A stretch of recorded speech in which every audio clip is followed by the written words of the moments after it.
नमस्कार my dear friends, मैं आपका दोस्त पीयूष संजन। जैसा कि आपसे वादा करता हूँ कि प्रतिदिन आपको प्रातः एक प्यारी सी कहानी, एक प्यारी सी प्रेरक स्टोरी आपके सामने रखूँगा, आपसे शेयर करूँगा और आपसे चंद बातें करूँगा और प्रयास करूँगा कि कहीं ना कहीं आपकी लाइफ में उनका इम्प्लीमेंट हो और आप ऊर्जावान बने, आप जो है शक्तिशाली बने, आप जो है गेम चेंजर की भूमिका में इस पृथ्वी पर आए हैं और आप वो अपना पूरी भूमिका को अदा करें।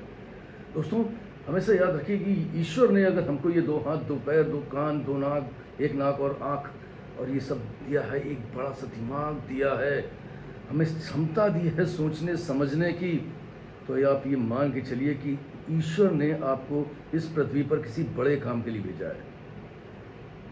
यदि बार बार आप किसी काम में असफल हो रहे हैं तो ये भी मान के चलिए कि आपको निरंतरता रखनी है अपनी, क्योंकि वो असफलता सिर्फ इसलिए हो रही है कि उस पर भी या कहीं और आपको कुछ बड़ा करने के लिए पृथ्वी पर लाया गया है।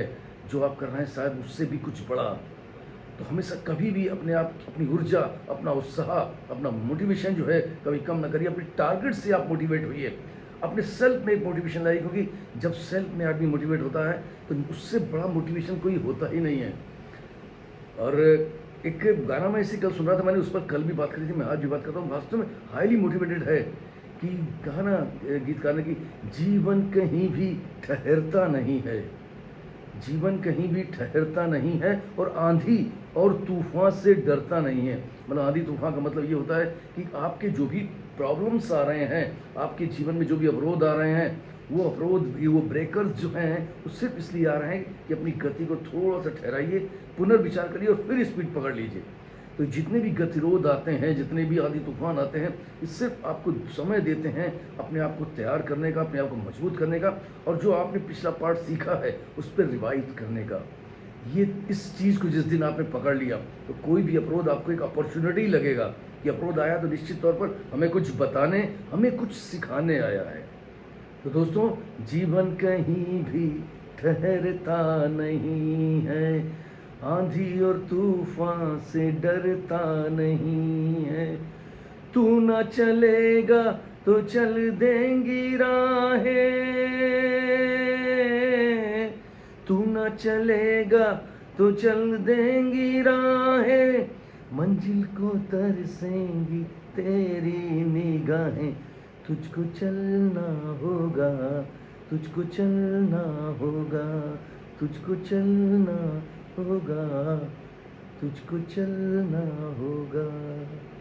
बस ये चीज़ याद रखनी है कि अगर हम नहीं चलेंगे, निरंतरता अपनी नहीं रखेंगे और स्थिर हो जाएंगे, होपलेस हो जाएंगे, तो राहें आगे बढ़ जाएंगी और मंजिल तक हमारी निगाहें नहीं पहुंच पाएंगी। तो आपको अपनी निरंतरता कायम रखनी है।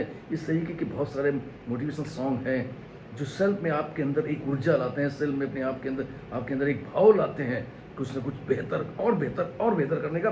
और अपनी निरंतरता को किसी भी अवरोध या किसी भी स्पीड ब्रेकर के द्वारा रुकना नहीं है, ठहरना है, धीमा करना है, विचार करना है, पुराना जो कुछ किया है उस पर रिवाइज करना है और उसके बाद निकल पड़ना है अपने ध्येय, अपने लक्ष्य की, अपने टारगेट की तरफ। क्योंकि आप ये मान के चलिए कि असफलताएं, स्पीड ब्रेकर सिर्फ आपकी मजबूती के लिए है, ना कि आपको होपलेस करने के लिए। ये बात जिस दिन आप समझ जाएंगे, और ऐसा हुआ भी है मित्र, बहुत सारी, मतलब हजारों हजार कहानियां लोगों की भरी पड़ी हैं। चाहे उसमें डॉक्टर अब्दुल कलाम आज़ाद हो जो सुसाइड मोड तक चले गए थे क्योंकि वो उनका जो है एयरफोर्स में सिलेक्शन नहीं हो पाया था, लेकिन जब संत महाराज ने उनको बताया कि तुम क्यों होपलेस हो रहे हो, तुमको तो इससे कहीं बड़े काम के लिए ईश्वर ने चुन रखा है, और वो बात थी कि वो मिसाइल मैन के रूप में पूरे विश्व में विख्यात हुए, आपके राष्ट्रपति भी बने। समझिए, अपने आप में एक बहुत बड़ा उदाहरण है।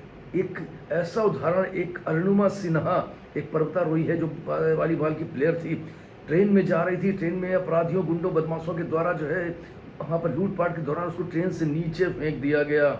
रात भर वो उसी ट्रैक पर पड़ी रही, उसका पैर कट चुका था, चूहे उसके कटे हुए घाव को नोच रहे थे, खा रहे थे। सुबह किसी तरीके से वो उठाई गई, विक्षिप्त सी हालत में अस्पताल भर्ती कराया गया, फिर एम्स लाया गया, और वहाँ लाने के बाद वो मन ही मन अपने आप को तैयार करती रही, तैयार करती रही। और उसने लक्ष्य बना लिया कि मेरा पैर खोया है, लेकिन मैं इसी दिव्यांगता से, इसी हालत में ही जैसे ही चलने योग्य होंगी, अपने आप को तैयार करूंगी और मैं एवरेस्ट को बीट करूंगी। मैं एक विश्व की सबसे बड़ी पर्वतारोही बनूंगी। और वो विश्व की सबसे बड़ी पर्वतारोही नहीं, विश्व की पहली महिला पर्वतारोही बनी, भारत की पहली महिला पर्वतारोही बनी, जिन्होंने दिव्यांगता होने के बावजूद भी, एक पैर ना होने के बाद भी नकली पैर लगा करके एवरेस्ट को फतेह कर दिया था।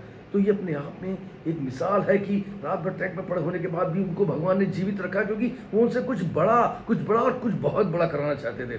बस लाइफ में अपने आप में यही संकल्प लीजिए कि आज जो मेरा फेलियर है, आज जो मैं फेल हो रहा हूँ, तो निश्चित तौर पर कुछ बड़े के लिए हो रहा हूँ, कुछ बड़े के लिए हो रहा हूँ। वो क्या बड़ा है, चिंतन करिए, कहाँ पर आपका ब्रेन जा रहा है, कहाँ पर आपका टारगेट हिट हो रहा है, कहाँ आपका टारगेट जा रहा है, आपको किस दिशा में मोड़ रहा है। आप उस पर काम करना शुरू करिए, जो आपकी अंतरात्मा बोलती है, और उस पर निरंतरता रखिए। चलते रहिए, चलते रहिए। बिल्मा नाम की एक बच्ची थी जो बचपन से विकलांग थी, सोच भी नहीं सकती थी एथलीट के बारे में, लेकिन वो विश्व की 3 बार जो है गोल्ड मेडल चैंपियन रही ओलंपिक की।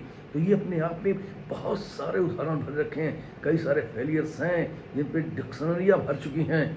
आपको उनको जानने की ज़रूरत है और सिर्फ में अपने आप को पहचानने की जरूरत है। जिस दिन आप अपना आत्मविश्वास खो देंगे, बस उस दिन आप हार जाएंगे। दोस्तों, आपको कभी भी अपना आत्मविश्वास नहीं खोना है।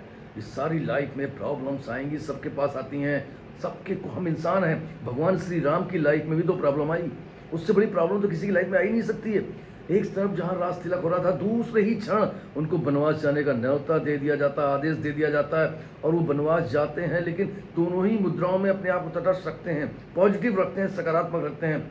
और जब उन संघर्षों के बाद, क्योंकि उनको कुछ बहुत बड़ा करना था, उन्हें पूरे संसार को, पूरे विश्व को रावण जैसे आतंकी, आतताई, आक्रमणकारी से बचाना था। ये उनका लक्ष्य था, ये उनका काम था, जिसलिए वो पृथ्वी पर आए थे। इसलिए वो वहाँ केवल अयोध्या के राजा बनकर नहीं रहे, और जब लौट कर आए तो उनका स्वरूप राजा राम का नहीं, भगवान श्री राम का था, क्योंकि कुछ बहुत बड़ा उनको कराना था और करना था। ये सब उदाहरण है, प्रत्यक्ष उदाहरण है जो आपके पहले बीत चुके हैं। अपने आप के अंदर वो चीज़ें लाइए और मोटिवेट करिए अपने आप को कि आप कुछ और, कुछ बड़ा करने के लिए आए हैं, कुछ बेहतर करने के लिए आए हैं। ये सारी प्रॉब्लम्स तो आएंगी, ये प्रॉब्लम इस पार्ट ऑफ लाइफ, इनसे निकल जाना आर्ट ऑफ लाइफ। ये आर्ट अपने अंदर डेवलप करिए। उन प्रॉब्लम से कभी भी अपने आप को होपलेस न करते हुए निरंतरता बनाइए। निश्चित तौर पर आप बिलीव करिए अपने आप पर कि आप जो है अपने टारगेट को एक दिन हिट करेंगे, जरूर हिट करेंगे। वो सारी क्षमताएं, वो सारी योग्यताएं आपके अंदर हैं जो आपको अपने लक्ष्य तक ले जाने वाली हैं। निश्चित तौर पर आपने जो भी अपने परिवार के लिए, अपने बच्चों के लिए, या खुद अपने आप के लिए जो भी सोच रखा है, वो निश्चित तौर पर पूरा होना है, क्योंकि आप उस तरफ कदम बढ़ा रहे हैं। इसका मतलब ईश्वर आपको उस तरफ ले जा रहा है, और जब ले जा रहा है तो बस वहाँ पर होपलेस नहीं होना है। अगर भगवान ने उस तरफ मोड़ा है तो निश्चित तौर पर वहीं आपकी मंजिल भी है। मजबूत करिए, कॉन्फिडेंस रखिए अपने आप पर। आपका आत्मविश्वास वो सारी फतह कर सकता है जो लाइफ में आपने अपने टारगेट में रखी हुई है। दोस्तों, बस इन्हीं पाने के साथ एक बार पुनः आग्रह करूंगा कि योर कॉन्फिडेंस, वाला आपका अपना सेल्फ कॉन्फिडेंस ही सबसे बड़ी ईश्वर की शक्ति है आपके अंदर। इसलिए किसी भी अवरोध से आपको टिकना नहीं है। Problems the part of life, निकलना आर्ट ऑफ लाइफ। जैसे all the best, thank you very much everyday, I love you all. फिर मिलूंगा किसी प्यारी कहानी थॉट के साथ, आपके दोस्त पीयूष रंजन। तब तक आप मुझसे जुड़े रहिए, कनेक्ट रहिए, कमेंट्स करिए, शेयर करिए, ज़्यादा से ज़्यादा जो है जुड़ने का प्रयास करिए। अपना आशीष दीजिए कि हम निरंतर मोटिवेट होकर के आपके द्वारा जो प्रेरणा मुझे मिलती है उससे निरंतर आपके समझ प्रस्तुत होता रहूँ। नमस्कार, जय हिंद।